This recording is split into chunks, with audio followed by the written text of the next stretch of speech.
All right, all right, all right. Welcome, welcome, welcome. I am James Oliver Jr., founder of the Kabila Founder Mental Health Fund, which provides free mental therapy for startup founders who want it but can't afford it. Co-author of the book Burn Bright, Not Out, Shattering the Silence Around Mental Health and Tech Startups, and husband to an amazing wife, and co-founder of the world's cutest twins. So tell us where you're coming in from in the comments. And please, please, please share this with your followers on whatever social media platform you're watching us on today. Also, invite your friends to join the conversation. This is going to be a great conversation, of course, as usual, right? So as we get into this, please drop your questions and your comments in the comment section or the chat, depending on where you're watching. We will do our best to get to all of them, I promise. And so what am I excited about right now? I'm excited about my new book, as I talked about. It's the most important book about founder mental health ever written. I'm going to just pop the graphic up here on the screen so you can see what that looks like. I'm super excited about that cover because I actually designed that cover with ChatGPT, 45 back and forths with that thing to get that thing right. Actually, I just switched over to Claude, not to get political, but I didn't appreciate that the OpenAI co-founder donated $25 million to MAGA, so the hell with that. And if you're not watching this, you MAGA, you don't like that, oh well. We're not down with that MAGA crap.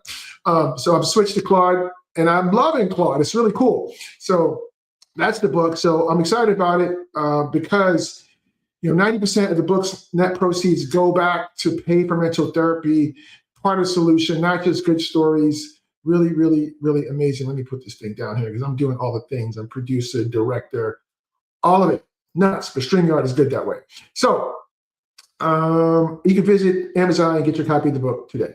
All right, so one of the things that I love to do is to introduce you to amazing humans doing interesting work, and today's no exception. I have a really awesome guest, and I want you to meet her. Today we have angel investor and growth coach, my friend, Christa Downey. Hold on, wait a second, Christa. I'm gonna bring you up a second. I gotta do this first. Bear with me a second. There we go. Oh, there we go. That was such a short applause. There we go. There we go. Hey, Christa. Thank you. So good to see you. How's it going? Good. So good to be here. Good to see you. Things are good. Hey, it's good to be seen and not viewed, if you know what I mean. Yeah. Live and in person. Yeah. All right. So today we're talking about after the wire hits, how founders must rewire to lead as CEO. And you're super appropriate to talk about this, because you actually wire money. You're an angel investor. So you write checks. You're also an LP in venture funds, which is I think how we met around Kabila Ventures, my venture fund, which I have to actually put a pin on that. That's a whole other conversation. And this actually would inspire me to start the nonprofit. I talk about that in the book. But so let's get into it. We got a bunch of questions for you. And again, if you're listening out there, just drop your questions in the comment section and we'll do our best to get to all of them. So the wire hits, the celebration happens, and then founders sit down at their desks and they think like, holy crap, like now what?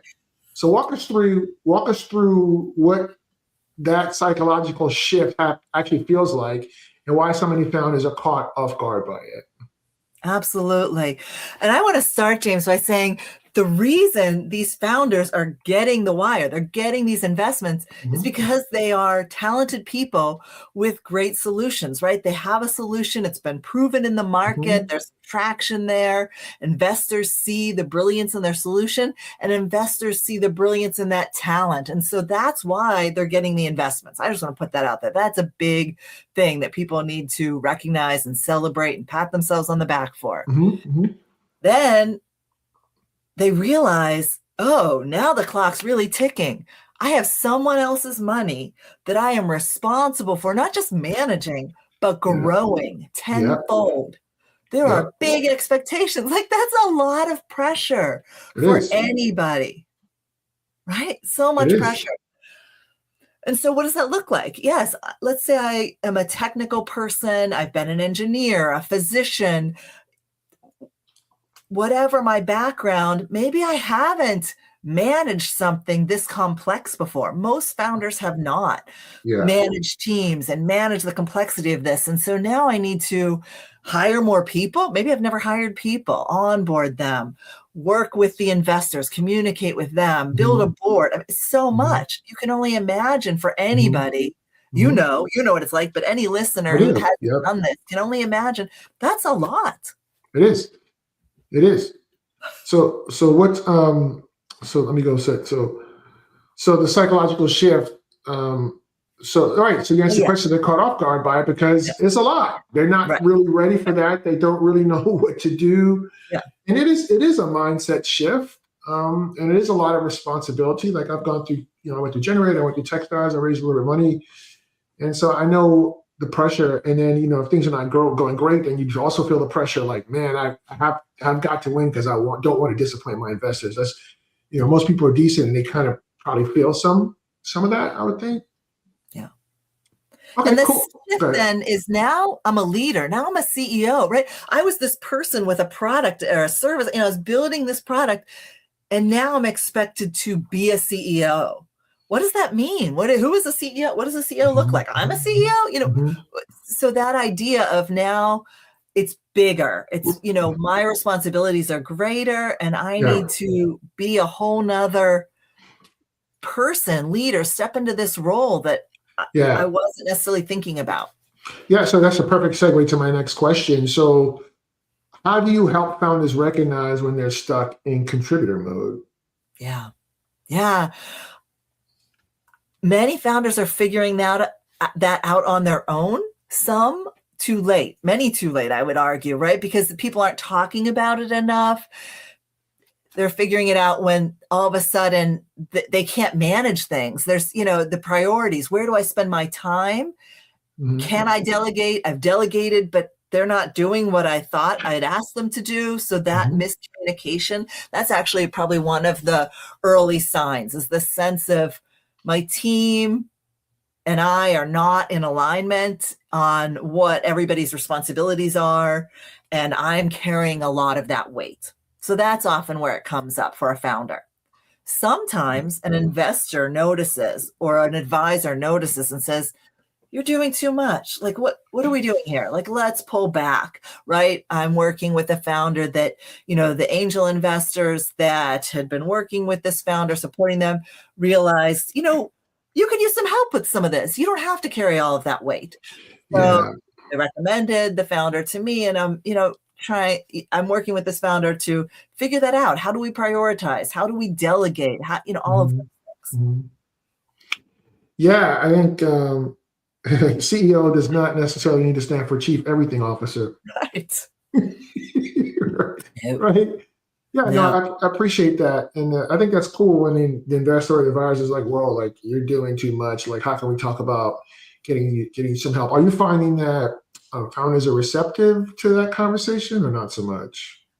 Right. That's an interesting question. It varies. It varies considerably. And again, some of them are more receptive when they are already feeling that pain. They're already feeling overwhelmed. And so they realize, wow, I better figure out something. I better do something. And what I want to do is help founders realize it sooner and help the rest of the supporters in the ecosystem to suggest this to founders sooner, so we don't have these pain points where it starts to feel late. Yeah, I know. I love that. So my next question. So a couple of these questions are sort of similar. So bear with me here. So there's a gap between how investors and teams start to seeing a founder post raise and how the founder sees themselves. How does that gap show up in the room, and what does it cost founders who don't address it? Yeah, it costs the company. It could be that if we're not addressing this, the team isn't on the same page. They're not reaching their milestones, and the company isn't as successful. I had posted an article on LinkedIn, and there's some research out there that shows that these are skills that are actually costing the company, right? They can be. So, and then the overwhelm, that's another thing. It costs the founder their health, their mental health, which leads to their physical health declining. It can cost the team, the overload, the burdens on the team, which again, then we're not being productive. I've offered a lot of workshops on building healthy, high-performing teams. There are books out Mhm. there. There are works, many people Mhm. are offering Mhm. workshops on this topic, right? And the idea is that we can only be high performing if we are Mhm. all healthy and communicating and working. There's a framework for this, working Mhm. together, building trust, all of those Mhm. things. Mhm. Otherwise, we're not high performing, right? So Yeah. what I see is a lot of the founders are high performing individuals. They're Yeah. hiring brilliant, high performing individuals. And then are they high performing as a team? That's the big Well, now sticking you're point. talking about language at the top of there. You were talking about burnout and mental health. That's right. Yeah. Obviously, my lane. If you're just now joining us, if I can find this link here, I just recently published this book, Burn Bright, Not Out: Shattering Silence Around Mental Health and Tech Startups. The foreword was written by Techstar CEO David Cohen. 90% of the net profits from the book go back to the Kabila Fundamental Health Fund. If you want to buy the book, here's a QR code right there. You can simply scan that and you can buy the book on Amazon. But I really appreciate that answer there, Krista. So let me see my next question here. So pre-raise uncertainty. Well, let's get to this question. So I don't know if you do know Anika No. Hamshiku. So Anika had a comment. She said identity and mindset shift is real. Like Anika's great. She has a startup called Lapapo, and it's a platform for caregivers of special needs children. Mm.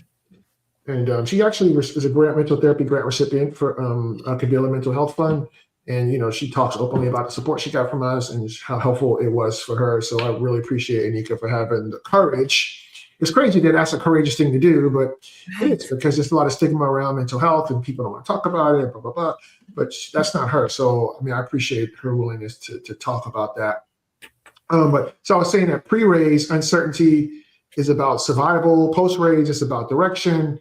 How does that shift in the nature of uncertainty change the pressure founders feel, and why does it become more isolating, if in fact it does? Yeah.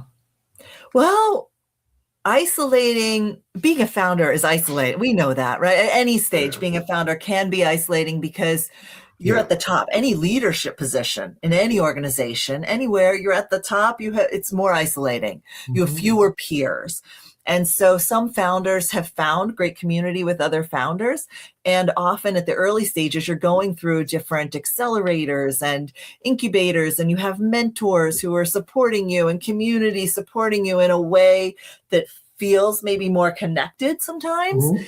And then as you start to realize, okay, now the other thing that happens is the sort of the privacy or the embarrassment piece of it, right? So at the early stage, people are more willing to admit, oh, I have so much to learn about this. And Yeah. then once you get those investments, people start to wonder, as you talk about mental health, it's the same thing with mental health. It's the same thing with building teams and the leadership. Can I tell my investors that I don't know this? When do I admit that I don't know something or that I'm struggling with something? Mhm. And many investors are open to hearing and want to know. If you're struggling, we want to support you. And we can talk about that, whether it's with your mental health or whether it's with the team and leadership.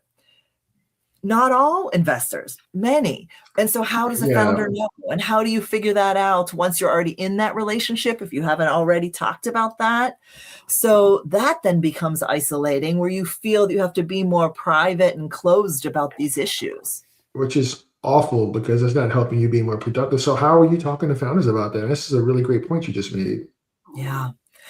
It's something that, we can work with founders on, where they are in the stages of working with investors. And as they bring on new investors, how do they talk to people? We talk about, okay, you already have an investor. You haven't yet had this difficult conversation. It's like many other perhaps difficult conversations, or seemingly difficult conversations. Let's walk through that. Let's role play Yeah. maybe if needed. But the other piece of it is, you and I are out there, we're trying to have these conversations across the ecosystem, right? We want everybody to be in these conversations. So these are just regular conversations. This is nothing to be Right. ashamed of or worried about. There's no fault on anybody's part. This is Right. just part of life, part of growing a company. Yeah, no doubt. And so Anika said, most definitely, here we go. Thank you for helping with therapy. Yeah, of course. It's my pleasure, Anika. I appreciate you a lot, more than you know. Um, So no, I appreciate what you said there. And look, we talking about just normalizing these conversations is similar to what we're doing with the mental health stuff. You know, investors got to lead, founders got to lead. We just need to do this and make it normal so that, there's always going to be some people that feel certain ways about certain things, but to the best you can, you got to try to align yourself with the people whose values match up with yours. I know that's hard for founders sometimes, especially if they're raising money. You just got to take the money. Well, not all money is good money, unfortunately, but I understand the tension there, is what I'm saying. So the data shows that more than 2/3 of founders hide their mental health struggles from investors and boards. I mean, what's driving that and what does it actually cost them? So we actually just kind of talked about that. I feel like you just answered that question. Yeah. Yeah. Okay. So let's move on to the next one. You make a clear distinction between therapy and coaching. For founders who've done neither, who've never done either, and who've done neither, how do you explain what each one does and why both matter?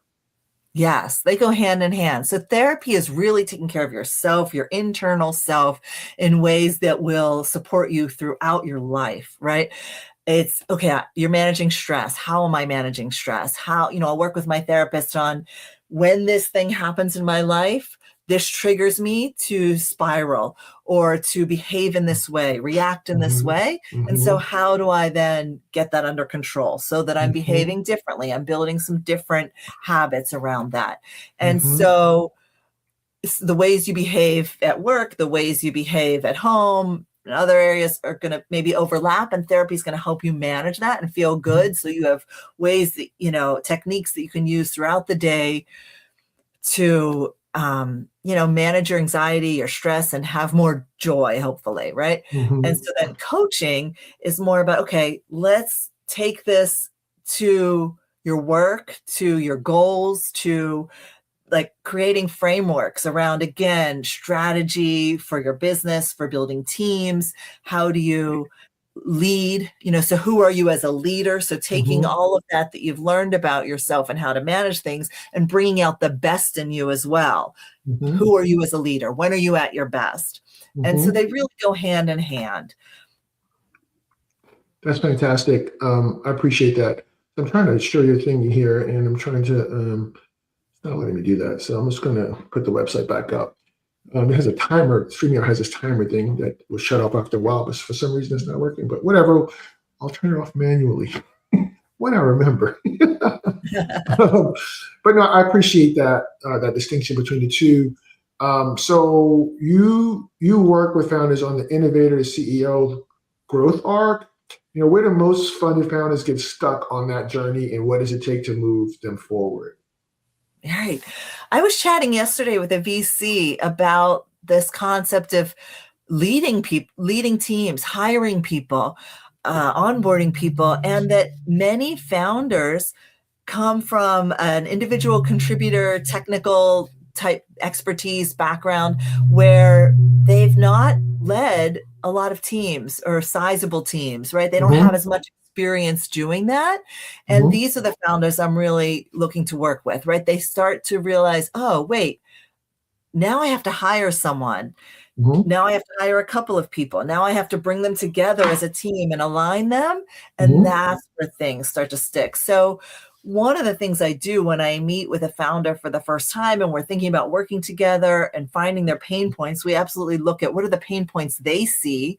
And then we also look at, okay, what's your background professionally and what have you already learned about leadership that you might apply here? And so if they come from a nonprofit leadership background, they may have worked with boards, but maybe it's in a different way, right? A nonprofit board is different from a board. There are some similarities, but it's different in some ways from working with a board when you have a startup. So things like that. Corporate leadership, they might have experience leading teams.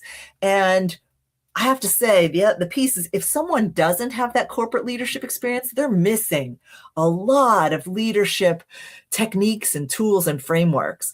I worked in higher ed, but still a large organization for most of my career.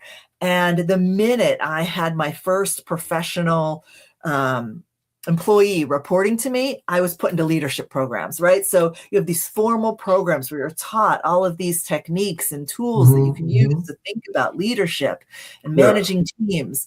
And this is just, part of the game if you're in a large organization. And so if you don't have that experience, you're missing out on all of the background and the framework. Mhm. So we can offer that. And the other piece I have to say is even people that come up with all of that background and training and Mhm. coaching that comes with, a large organization often, Mhm. they still could use often certain, reminders and practice on things, right? It takes practice to develop the art of asking for feedback, receiving that feedback, giving appropriate feedback that's Mhm. useful. And so these Yeah. are things that we can practice regardless of the experience that someone brings. Okay. No, that's good. So I had another question, but I think you kind of answered it, so I'm not going to ask that one. So let's talk about burnout because you touched on it a little bit earlier. So burnout is often framed as a personal health issue or mental health issue, but you position it as a leadership performance issue. Why does that reframing matter, and how does it change the conversation? Yeah. If we don't have alignment with our teams, then everyone's going to be burnt out, right? We're going to be all over the place. We're not going to be using our time effectively. Yeah. We might be duplicating things that we're doing, or we're not communicating effectively. Mhm. And we're working maybe extra hours, or we're spinning our wheels collectively. And Mhm. then everybody starts to burn out. Mhm. And then again, things start to fall apart, that we're not performing, right? Because here's the thing, at a startup, as you know, we're moving quickly. We are Yeah. growing at a fast pace. Hopefully. And if things aren't, really lined up, then that's going to hurt. It's going to hurt. Yeah. Yeah. So as I'm listening to you talk, because I know you're an angel investor, Yeah. when you write checks for founders, how much of this work are you doing with and for them as a way? A, how much are you doing? And B, do you view it as like a portfolio risk mitigation strategy? I suppose you do. I absolutely view it as a portfolio risk mitigation strategy. I have a personal interest. My family has a personal interest in this all working out for sure. Yeah. Yeah. So, some of the checks I write are small enough that they're on platforms where maybe I'm not getting that one-on-one connection with the founders. And yet when I am able to get that connection, this is something that I am definitely trying to integrate into our Mhm. collaboration, our partnership. I would also say that this is something that I start to look at as, and I think a lot of people, right? We're investing in the founder as much as we're Yeah, investing in, 1,000%. yeah. So I don't know that many investors are naming it this way. And yet I would say that is something that people are aware of. Yeah. Yeah. So before you write, if you're not on a platform like AngelList or Yeah. whatever, or something like that, if you're one-on-one writing a check to a founder, Yeah. are you having a conversation with them upfront to see how open they are to you being an asset to them in that way, No. or not? Yeah. Yes. Yes. And, the conversation, and I know a lot of VCs are doing this, maybe not a lot. Some VCs are doing this. The one I spoke with yesterday are doing this as well, right? This idea of, as they're chatting with a founder, they're going through due diligence and they're talking about growth mindset. How open are you as a founder to growth in terms of your leadership skills, in terms of receiving feedback, in Mhm. terms of coaching? So Mhm. when will you know as a founder that you need extra support? And how comfortable are you with asking for that support? Mhm. And how comfortable are you with someone approaching you and saying, I sense that you need support. Can we talk about this? Can I help Yeah. you? So you're doing that, and if they're like, "Yeah, no, I'm good," then you're like, "No, I'm good too. I'm not writing a check." Right. Yeah. Good luck. Yeah. So do Right. you know Mike Ma from Side Cut Ventures? No, no. Oh, Mike's amazing, man. He wants to invest in like coachable superheroes or something like that. Mm. That's kind of his thing. He's so different. You read the book, really? He wrote a chapter in the book. The Yes. one with Yes. the mirrors on the pictures on the wall. That you are your startup, you are your not your startup. I mean, I love all the chapters, but that was one of my favorite chapters. He actually inspired me to do something hard that I was procrastinating with that chapter. So I'm thankful. I actually recorded it. He has a great podcast called Alone Together. Hmm. It's for solo GPs. I think you would really enjoy it. Yeah. Take a listen to that. So actually, I recorded an episode with him. I'm not sure when it's coming out soon. He texted me it'd be out soon enough. I don't know. But he's that way. He's like, if he feels like you're not coachable, because he will, before he writes you a check, he's going to roll up his sleeves and work in the trenches with you for 30 days, I think. And depending on how that goes, determines whether or not he's going to write you a check. I love it. Like that. All these controlling investors, y'all. These controlling investors. Supportive, collaborative. Hilarious. Oh my God. All right. So my last question, for the founder listening right now, who is 6 months post-raise and quietly struggling, what's the one thing you want them to hear today? You've got this. People have invested in you because of your talent, because of your brilliant idea. So there's nothing to, hide here. Let's, seek the support. Now's the time. It's better late than never. Ask for support and we'll help you get through this. People are eager to help. Again, they want you to succeed. If someone's given you their money, they want you to succeed. So tell them what support you need, or that you need support. You don't know what that is, as soon as you recognize it. Yeah, like closed mouths don't get fed, right? Right. So that's the thing. So I appreciate that, Christa. Christa's awesome. I met Christa through the Fourth Effect. I think that's how we met. Yes. Fourth Effect is a great platform for founders. I encourage you to go check out the Fourth Effect. Breen Sullivan and Kat Gahan are just really wonderful people. They work really hard to build communities, support founders, and connect founders with investors, and connect VCs with LPs, and all these events. And they're really great.